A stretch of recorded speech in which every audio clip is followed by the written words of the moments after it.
Eu acho que a gente está no ponto agora para entrar nessa outra prática, né? Que é um detalhamento do próprio Prajnaparamita. Né? Isso poderia, a gente pode chamar isso de oferenda de Samantabhadra também, na forma como nós estamos olhando. Né? Eu acho que alguns de vocês conhecem esse texto da Confissão Suprema, que vai falar das oferendas de Samantabhadra e tudo, né? Então, aqui é como se fosse um detalhamento disso. Né? Então, são 8 pontos. Então, ele vai começar com nós puxarmos uma forma. A gente tomar uma forma, seja qual for. Assim, né? Quando vocês pensam forma, isso, na verdade, pode ser o mesmo sentido da palavra Dharma dentro do Prajnaparamita. Né?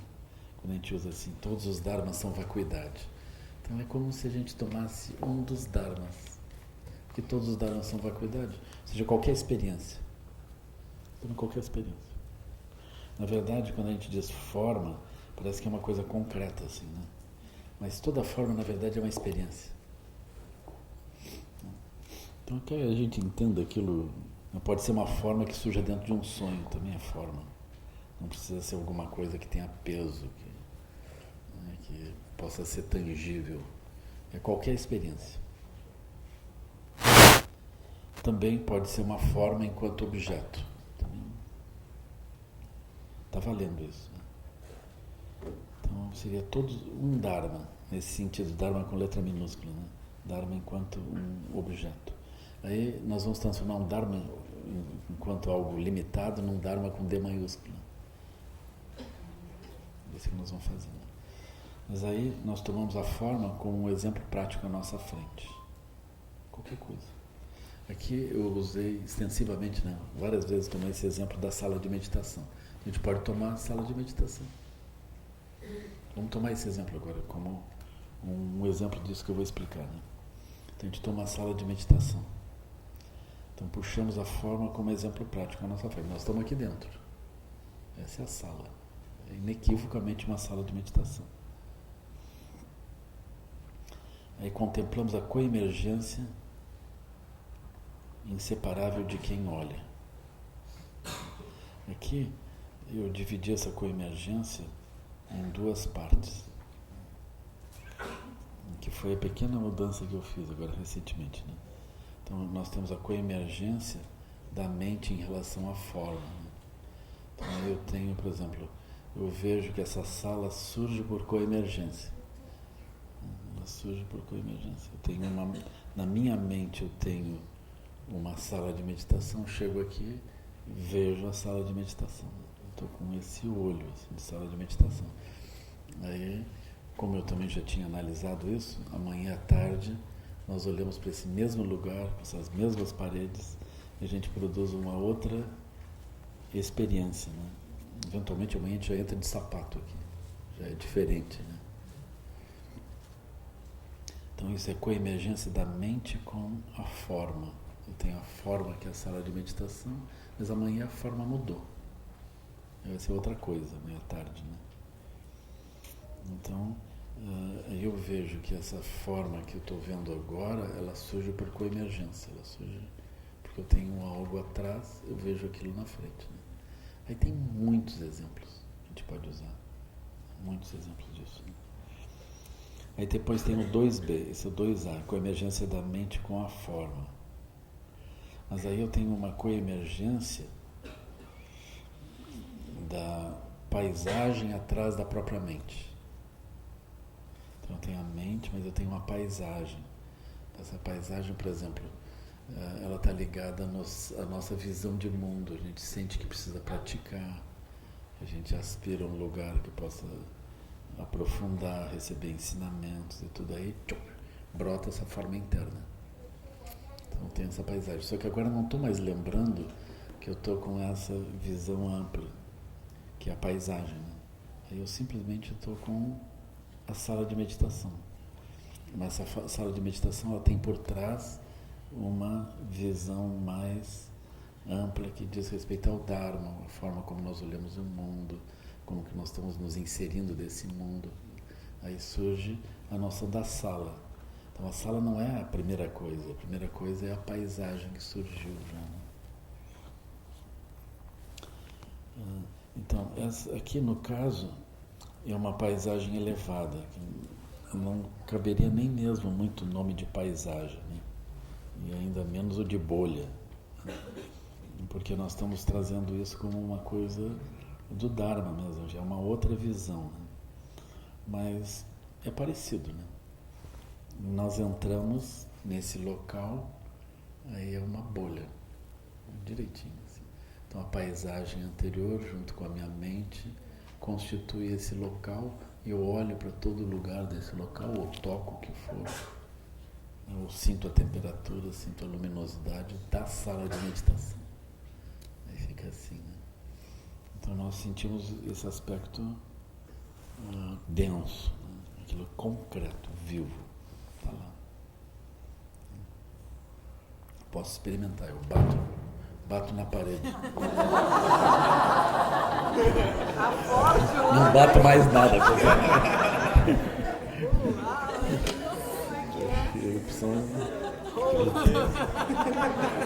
Deixa eu ver, vamos tentar de novo.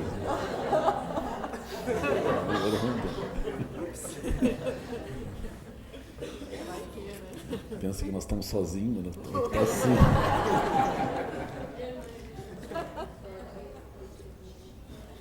Não acredito em certas coisas, mas...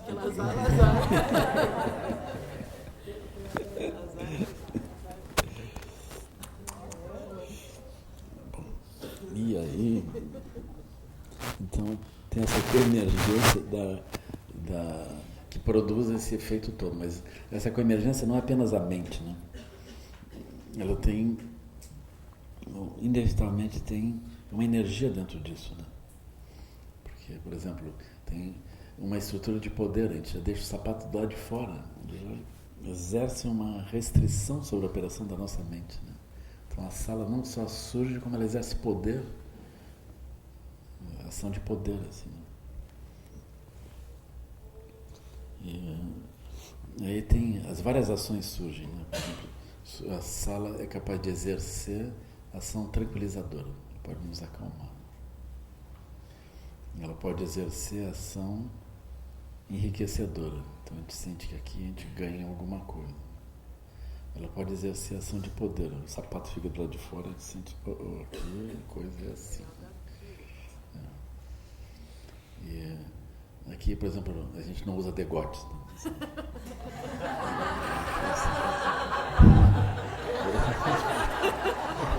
As pessoas de bom senso. Eu, na verdade, já até tirei os óculos agora para...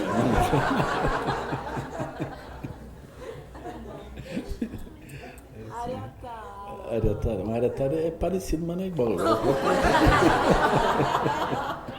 faltando. Faltou alguma coisa. Mas aí... Bom, o assunto não era bem esse não era o centro da nossa... Isso está tudo gravado aí. Bom, Quem sabe quem é? depois dá um close na TT e depois tu...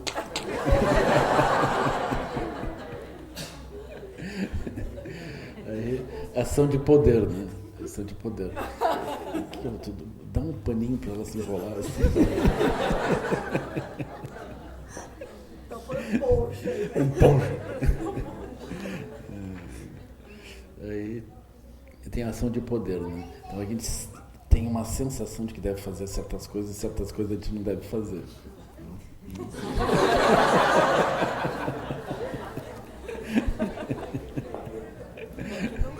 Eu, por mais que eu faça isso com a TT, ela não muda. A TT é a própria, não tem mais como. Mas, aí, então tem ação de poder, que às vezes funciona, às vezes não funciona. Depois tem a ação irada. Ação irada, não sei como é que seria a ação irada aqui, né? Mas ação irada é aquela que contém a negatividade. Mas aqui eu acho que não tem ação irada propriamente, que eu consiga ver. Assim. Mas essencialmente uma sala ilusória é capaz de vários tipos de ação. É incrível isso. Ela é... Agora também, se te disser que ela é ilusória, não é correto. Porque ela é real, ela só não é absoluta. Né? Ela é real. Ela é Vajra. Isso significa Vajra. Aí todas as coisas têm essa natureza. Né? Tudo tem essa natureza. Vajra. Isso nós contemplamos então no primeiro e no segundo item. Aí a gente vai para aquele aspecto da vacuidade, né? Que, onde é que estava o rapaz? Acho que ele estava por aqui, assim. Ele me falou sobre o que estava faltando da vacuidade. Né? Aí o item 3 é isso. Nós contemplamos o aspecto vazio, ou seja, não tem a sala de meditação aqui dentro. Isso é uma artificialidade. Ela só brota por coemergência. O que tem na minha mente, eu vejo aquilo, mas não tem aqui dentro isso. Ainda que eu diga que as paredes estão aqui, isso não é, isso pertence ao olho. No Surangama Sutra, o Buda diz, a pessoa está com uma doença no olho, né, por exemplo, icterícia. Né? Vou usar esse exemplo. Não sei se quem tem icterícia vê tudo amarelo, né? É uma super icterícia. Mas aí, essencialmente, ele vai dizer isso. Aí a pessoa tem uma doença no olho e vê tudo amarelado. Mas o amarelo não pertence às coisas, pertence ao olho. Um raciocínio desse tipo. Né? Então aqui também. Por isso que a gente vai dizer, não tem a sala de meditação aqui dentro, porque essa sala de meditação pertence ao olho. Ou seja, ela brota por coemergência. Né? Aí vem o item 4. Ainda que não tenha isso aqui dentro, que é o item 3, tem isso aqui dentro. Está aqui a sala. Como que não tem? Está aqui a sala. A meditação está aqui. O que está faltando? Não faltando nada. A sala de meditação está aqui. Não tem aquilo dentro, o aspecto luminoso. E nós não conseguimos escapar disso. Né? Que ele não tem, mas tem.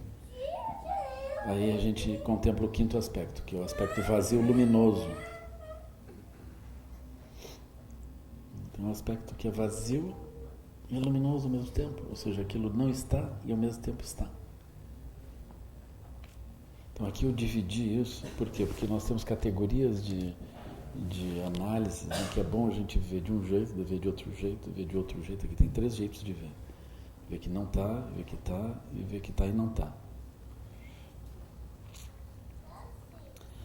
E aí tem essa contemplação. É na forma que o vazio se manifesta. Quando a gente vê a forma, porque a gente entende a realidade da forma, a gente entende a realidade do vazio, da forma. Esse é o quinto. Aí vem o sexto, que é muito importante. Que é assim, ainda que venha a forma vazia e luminosa, isso não explica toda a experiência. A experiência, para nós podermos entendê-la, ela contém ainda o aspecto da energia. Ou seja, não só tudo isso surge assim, mas tem uma energia que aparece dentro da própria sala. Essa energia seria a estrutura de poder. A gente evita umas coisas, faz outras, e tem um certo posicionamento interno que brota de modo natural. Isso é energia. Aí nós contemplamos o surgimento de cada um dos lungas. Ou seja, o lunga do elemento éter na sala, lunga do elemento ar, lunga do elemento fogo, lunga do elemento água, lunga do elemento terra. Nós vemos isso operando.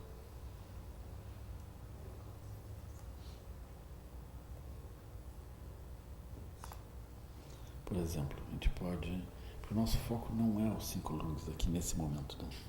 Então teria... Eventualmente vocês podem até arriscar isso. Assim. Mas eu vou... Como?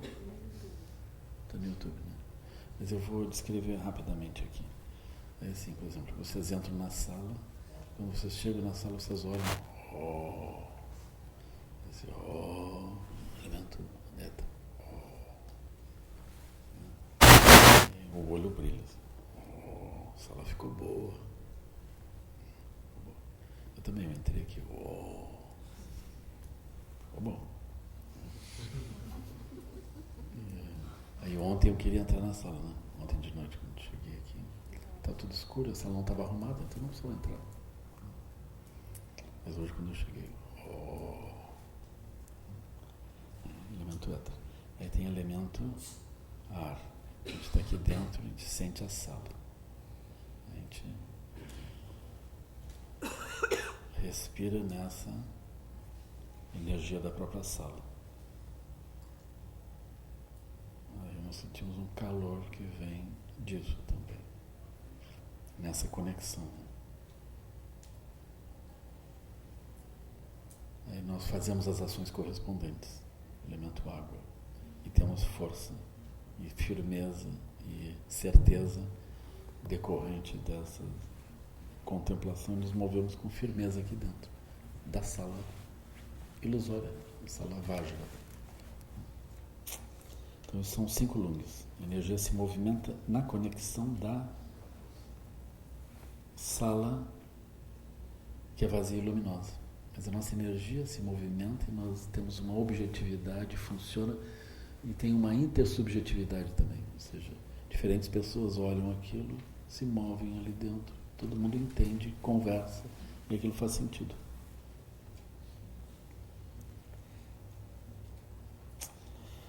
Aí isso já conduz ao 7º.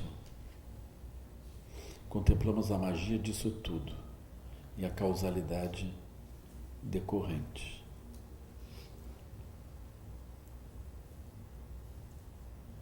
A gente vê isso aqui construído assim, mas está todo mundo entendendo, tudo funcionando, parece real, todos olham daquele modo, aquilo está tudo girando bem. Então esse é o aspecto da magia natural. A gente só consegue dizer que tem uma magia porque não há essa solidez, né? A gente tem que de novo retornar, mas isso aqui é vazio. Aí a gente vê, não, então tem uma magia, porque é assim. Aí nós contemplamos a magia disso. Aí quando a gente contempla a magia, é assim, é como se nós estivéssemos pegando um engano, um aspecto ilusório, e tivéssemos surpreendido o aspecto ilusório. É como a gente pega uma criança aprontando, ele não está nos vendo, nós estamos vendo direitinho que ele está vasculhando a bolsa da mãe, e que ele está pegando não sei bem o que não poderia, que abriu com a chave não sei bem o que, né? E está nós ali olhando, assim, ele não está vendo, né? E nós sorrimos. E nós sorrimos para isso, né? Nós sorrimos por quê? Porque isso que está operando dentro de nós entrou sorrateiramente em nós, começou a operar e agora a gente vê aquilo operando. Nós estamos com o olho muito bem, né? Aquilo está operando em nós e eu não tinha visto. Muito bonito isso, né? Muito bem, né? E a gente não tem ninguém para apontar. Interessante, né? Onde é que está o culpado aqui? A gente procura, não tem um culpado. Então o próprio Buda diz isso, né? Ainda que a roda da vida gire, não há um fazedor, não há alguém responsável por isso. Mas peraí, como é que isso tudo foi? Não tem alguém nisso.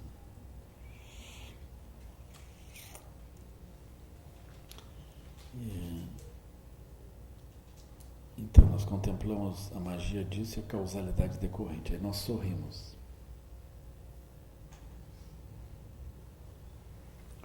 E a gente pode concluir assim: o samsara nos pega. Então vai ser o exemplo do que nós podemos chamar de prática tântrica. Essa é a essência do tantra. Porque a gente pega a confusão e transforma ela em remédio. Se a gente pega, porque a gente entrou naquilo e foi surpreendido por aquilo, a gente pode olhar melhor aquilo mesmo. Qual é a melhor forma de olhar alguma coisa do que olhar quando aquilo aparece? Então nós olhamos quando aquilo aparece, porque a gente olha quando aquilo aparece. Na verdade nós precisamos daquilo aparecendo para a gente poder olhar aquilo quando aquilo aparece. E assim, a gente vê assim que o samsara nos pega. Direitinho. Mas aí, em vez de a gente chamar isso de samsara, nós dizemos natureza vajra. Então nós temos um exemplo acabado da natureza vajra da realidade. A natureza que opera, tem causalidade, é intersubjetiva, compartilhada com os outros, opera direitinho. Tem toda a sensação de uma realidade verdadeira. Aí nós dizemos, essa compreensão de que isso é a natureza vajra se torna oferenda de Samantabhadra.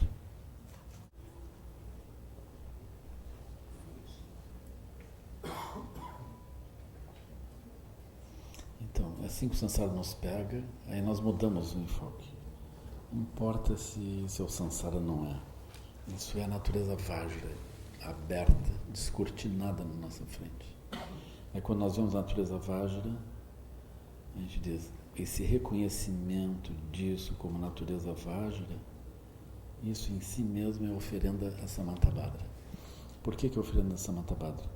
Porque ao reconhecer a natureza vajra, eu reduzo todo esse surgimento a um processo não causal que brota de uma natureza livre que pode produzir o que quiser.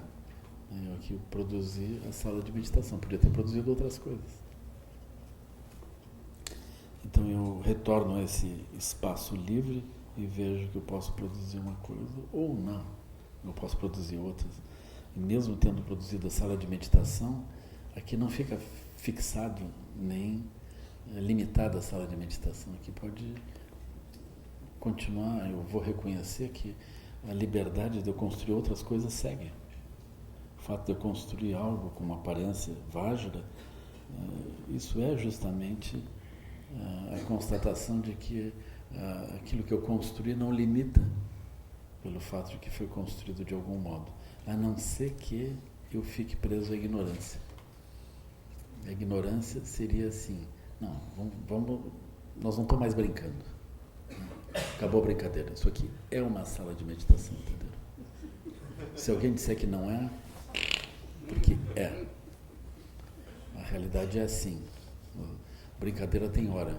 Isso aqui é sala de meditação. Na nossa formação, nós vamos mostrar. Isso aqui é uma sala de meditação. Quem disser que não é, ou pode ser, ou não sei bem o que, fora. Aqui é um lugar sério. Então, a ignorância, ela é assim, eu olho para alguma coisa, eu construo de forma vajra sem perceber. E me fixo aquilo que foi construído e passo a operar a partir da construção que eu mesmo fiz e fico preso até que a impermanência apareça. É como quem está preso a sensação de solidez se defronta com a impermanência. Quem entende o aspecto vajra, a palavra impermanência não faz sentido.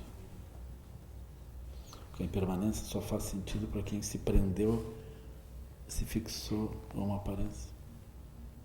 Aí para nós não é impermanência. Isso aqui é uma sala, daqui a pouco é outra coisa, daqui a pouco é outra coisa. O que brota desse modo é assim, é vajra. Então essa natureza vajra, ela é a coisa como ela é, entende? Nós estamos olhando com esse olho. E a gente entende perfeitamente como é que se dá a ignorância. Então nós não temos... A própria noção de samsara não faz muito sentido, porque samsara é apenas a ignorância.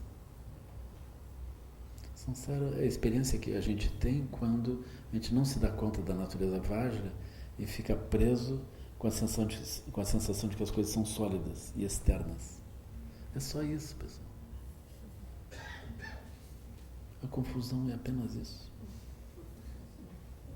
Mas aí a gente aplica isso em várias áreas, aquilo é um pouco problemático, assim. Porque nós temos apegos variados, tem estruturas que a gente não quer nem pensar que são vajra. A gente quer garantias de que aquilo não é vajra. Agora, quando vocês chegarem em casa, pergunte: e você é vajra ou não é vajra? Eu tive um pesadelo, eu sonhei que você era um vajra.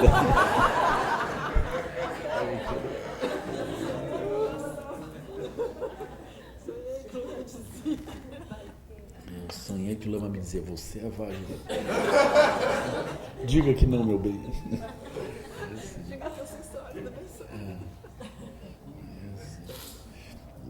isso essa sensação de que nós, dentro da natureza do apego e da fixação, as coisas são mais sólidas e mais claras. Mas como nós somos Vajra, vocês vão encontrar isso, né? A gente encontra o lugar que a gente queria, monta tudo. Aquilo é o palácio povoado com as princesas ou com o que for ali dentro. Né? Daqui a pouco a gente não aguenta mais o palácio. As princesas estão histéricas. Ninguém está aguentando aquilo. Né, TPM, aquilo. Situação grave. Então aí. Como? Aí tem essa questão que fica um pouco confusa, né? Porque a gente monta tudo e de repente aquilo começa a borrar nos nossos olhos. Essa é a realidade. A gente não vai encontrar, a gente vai passar vidas e vidas e vidas. Essa é a descrição. Nós vamos passar por vidas procurando o palácio final. E não encontra. Vocês já veem que as histórias, essas do palácio, do príncipe, aquela coisa, muitos e muitos anos. E depois não conto mais nada do que aconteceu depois. Aquilo é assim. Vocês olhem e vê se aquilo não é para sempre, para a eternidade. Bota para a eternidade e ninguém aguenta. Quer dizer, por um tempo. Assim, né? Aquilo já tem uma sabedoria. Agora, por que eu lembro de Samantabhadra? Porque Samantabhadra representa a liberdade que constrói. Por exemplo, quando a gente entra aqui e constrói a sala de meditação, nós estamos manifestando essa natureza luminosa que é capaz de produzir as coisas na frente. Né? Ainda assim, Samantabhadra corresponderia a nós construirmos a partir da vacuidade. Né? Eventualmente nós chegamos nos lugares, a gente constrói a partir de pré-condições. Né? Mas essas pré-condições, se a gente vai atrás delas, nós temos a liberdade. E um dos exemplos que os tibetanos usam é uma luz que representa essa liberdade. Né? Ela atravessa um cristal, aí ela sai colorida pela decomposição da luz. Aí ela sai com cores. Aí essas cores, elas já são a mancha do nosso processo kármico. Né? Mancha do nosso processo kármico já produz alguma coisa. Aí aquilo bate sobre uma parede, a parede ganha uma cor. Essa cor veio da luz já atingida karmicamente. Né? Então eles usam esses cristais pendurados nas portas, nas coisas. Aquilo é considerado muito auspicioso porque cria essa imagem. Né? Só que eu fico pensando como é que eles imaginavam que a luz passava pelo cristal e produzia cores. Eles viam aquilo de forma mais mágica do que nós vemos, né? Porque a gente estudou física, fazer o quê? O olho está perturbado, né? A gente diz, não, aquilo tem uma mistura de frequências, e a luz, papai, filtro, aí se decompõe, porque de acordo com a frequência, o índice de refração é diferente, então aquilo separa. Aí eles olham um arco-íris no céu e ficam, um arco-íris, luzes. Eles têm essa noção, assim, né? São as 5 cores, as 5 sabedorias. Esse é Guru Rinpoche se manifestando no arco-íris. Né? No cristal também, aquilo é considerado ultra especial. Assim. A gente tem um olho assim, não, a luz do sol atravessou a água que estava caindo, aquilo decompôs e eu para cá, parece uma coisa. Quebrou. Mas seja como for, esse exemplo de a luz atravessando alguma coisa e ganhando uma característica da condição dessa coisa, né?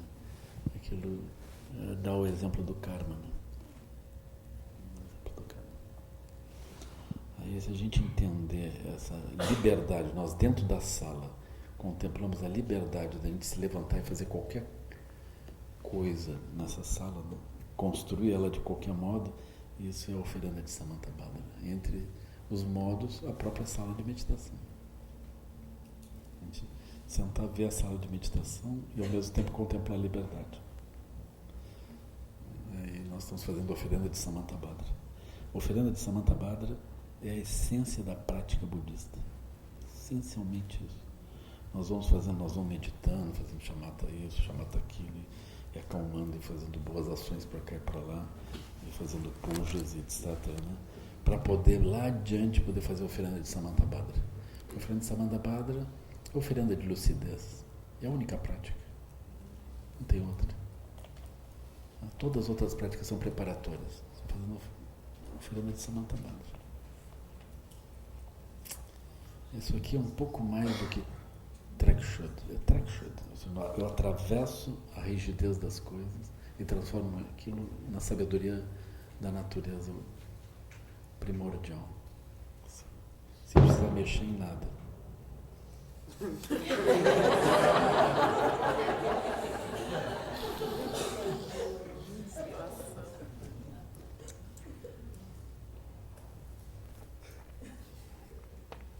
Bom, está filmado, gravado aqui, né? Os efeitos especiais que acontecem. O vai falando aqui, bom, tá tudo filmado, né? Depois,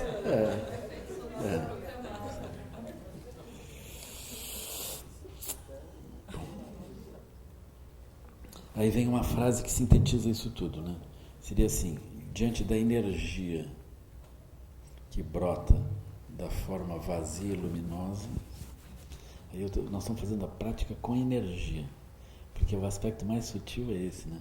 Quando a gente olha conceitualmente as coisas, é menos profundo do que quando eu olho para as coisas e vejo a energia se movimentando, porque aí elas têm toda uma sensação de realidade, né? Então, diante da energia que brota da forma vazia e luminosa, eu sorrio. Isso é a síntese desse aspecto. Esse ponto aqui seria assim: não é diante do conteúdo do que apareça, é diante da liberação desse conteúdo como uma coisa absoluta, né? Tem algumas pessoas que elas se afligem um pouco, porque às vezes elas estão olhando conteúdos que dão muito sofrimento, que são conteúdos de mortes de pessoas, de torturas, de coisas assim, aí a pessoa pensa na tortura e sorri. Aquilo pode parecer inapropriado, né? Então vocês olham, diante da energia, quando a gente percebe a solidez daquilo, a gente não engata na solidez, aí nós sorrimos, né?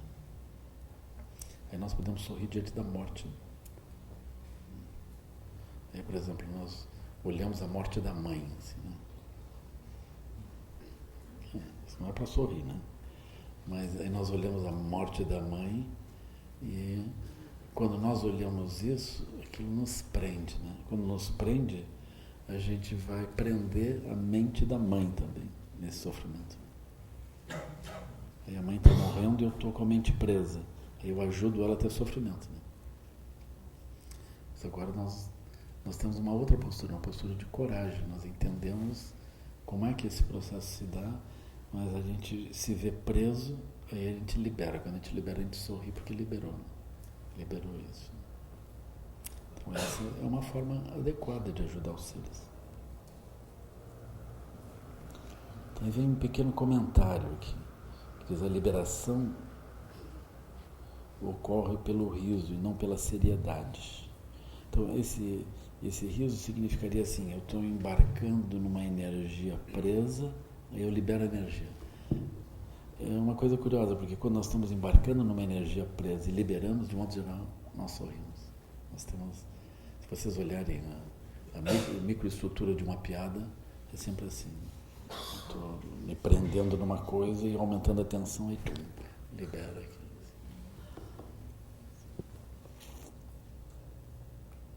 E teve uma época que eu viajava com a Sofia, né? Aí eu pedi, já vi se a Sofia contando a piada? Né? Eu não vi isso, né? Aí eu pedi: Sofia, então conta aí agora. Aí ela contava, tinha uma piada de Jesus Cristo. Já contou, né?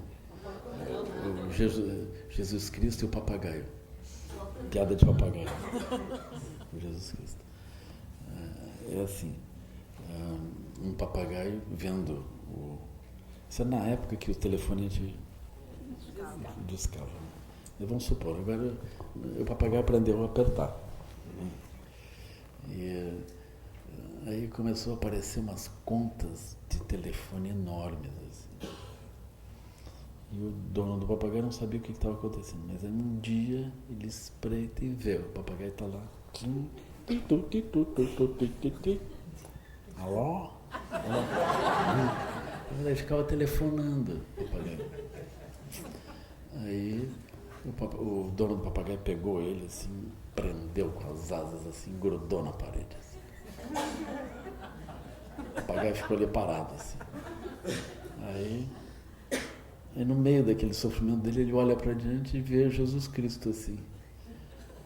Aí ele disse, há quanto tempo você está aí? Ele disse, há 2.500 anos. 2.000 anos. E aí ele disse, você deve ter telefonado um bocado.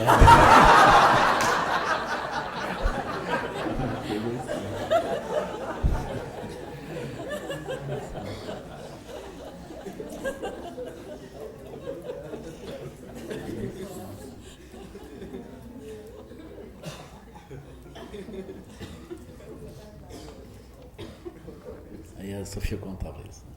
Tinha outras que ela contava também. Me ajudava assim, eu ficava olhando para ela contava a piada. Minha menina.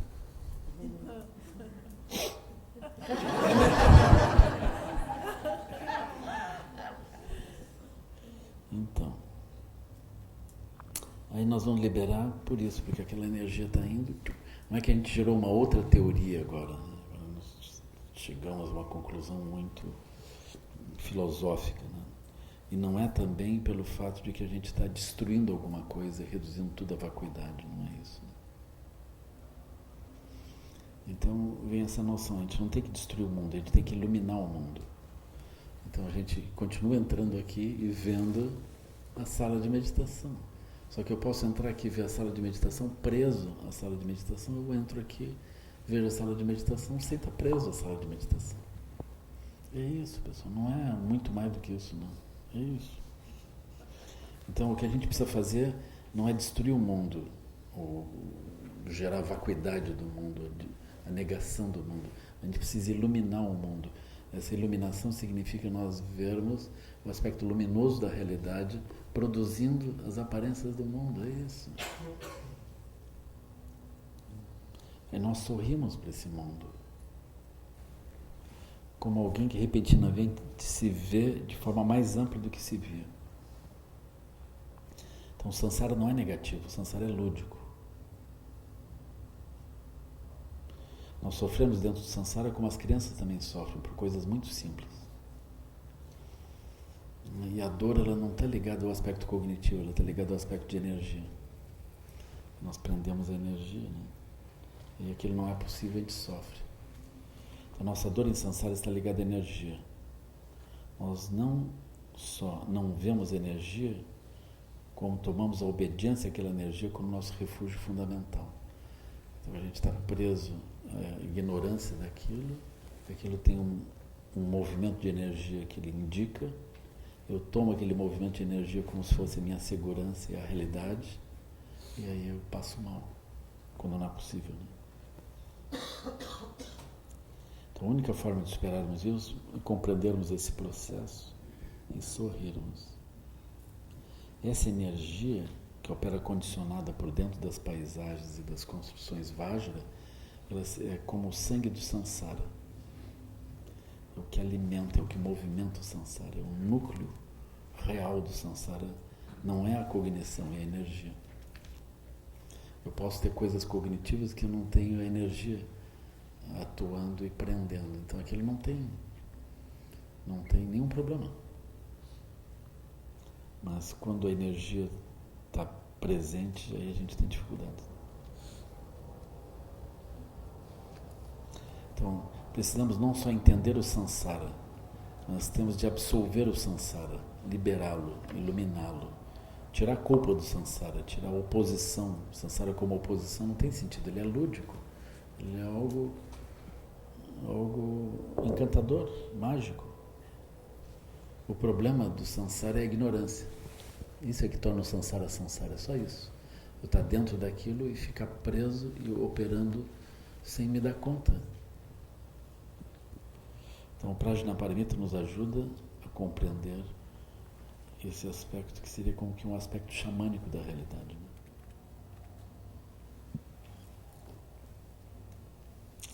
Então é isso. Então essa é a parte que nós estamos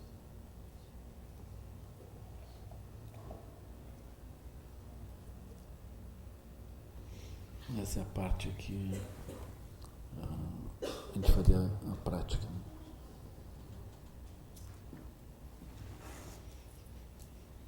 Nós podemos tomar e pegar um álbum de fotografias, um por um, e tomar as mais variadas coisas. Assim. A gente deveria olhar isso. Tudo aquilo que a gente encontra diariamente, a gente deveria anotar com cuidado as pessoas todas, as situações todas, olhar aquilo com cuidado e liberar, iluminar aquilo. Quando a gente ilumina isso, não quer dizer que a gente vai gerar afastamento. Aí nós podemos entender como que os bodhisattvas, eles enfim fazem um volta e retornam para dentro do samsara, geram uma intersubjetividade com os seres dentro das bolhas, ajudam os seres dentro daquilo, mas eles não estão presos naquela limitação da ignorância, né? Os seres estão todos presos na ignorância, o Buda não está. Aí o Buda se aproxima da morte, ele vai dizer que ele manifestou um corpo de sonho para benefício de seres de sonho imersos em sofrimento de sonho. Ele diz, eu não vim, eu não vou. É o Prajnaparamita, né? Está falando Prajnaparamita. Né? Agora, enquanto nós olhamos isso, vocês observem, nós estamos entrando, a nossa análise se dá a partir de formas ou experiências. Eu pego uma experiência condicionada e ilumino ela. Pego outra experiência condicionada e vou iluminando a multiplicidade das aparências. Né? É isso que nós estamos fazendo. Então, nós não estamos, por exemplo, na categoria de repousar na natureza primordial. Nós estamos numa categoria de fazer essa passagem. Eu pego um engano e passo o engano para o outro lado. Eu pego outro engano e passo o engano para o outro lado. Eu pego o engano. Isso é o paramita. O paramita é isso. Ele pega uma coisa que é uma experiência de engano e leva para o outro lado. Vai levando para o outro lado. Então essa tarefa ela é importante. Essencialmente nós tínhamos que passar o samsara inteiro. Todo o samsara para o outro lado. Esse é o ponto. Aí os bodhisattvas mahasattvas, eles repousam no poder desse barco. Isso é Rigpa, capacidade de olhar com essa sabedoria. Ele olha o aspecto convencional e atravessa esse aspecto condicional para outra margem.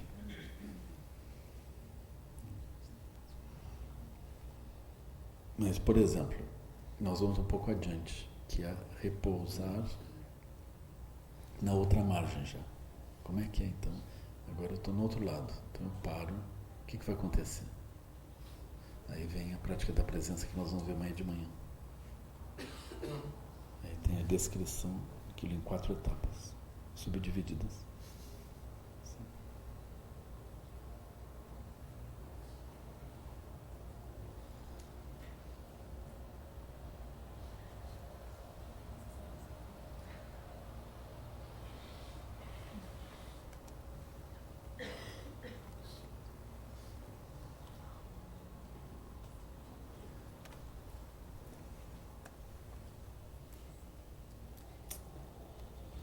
Então tá bem. Aí essa parte eu considero que foi concluída.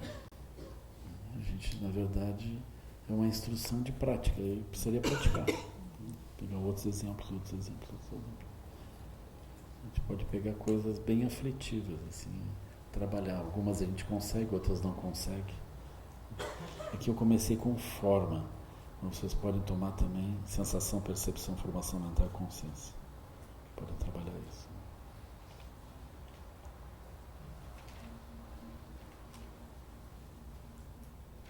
Tá bem?